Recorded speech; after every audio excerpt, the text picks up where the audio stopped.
જટાયુ મારું મનગમતું પાત્ર છે રામાયણમાંથી. ઘણા પાત્રો ગમે છે, એમાં જટાયુ માટે મારો પ્રેમ થોડું વધારે છે.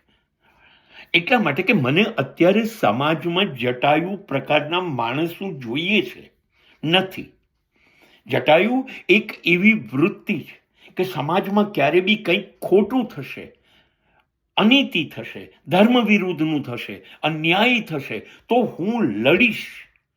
મારી શક્તિ નહીં હોય તોય લડીશ, મારાથી મજબૂત દુશ્મન હશે તોય લડીશ. અને એ પક્ષી, એ ગિધરાજ લડ્યું.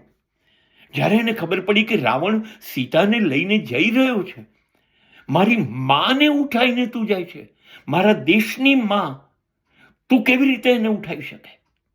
અને એક પક્ષી લડ્યું, મરી ગયું તો પણ લડ્યું. અને આપણે ચારે બાજુ ખોટું થાય છે, થવા દઈએ છે, કશું બોલતા નથી, ક્યારેય કોઈ વિરોધ કરતા નથી. આપણી અંદરથી જટાયુ મરી ગયો છે.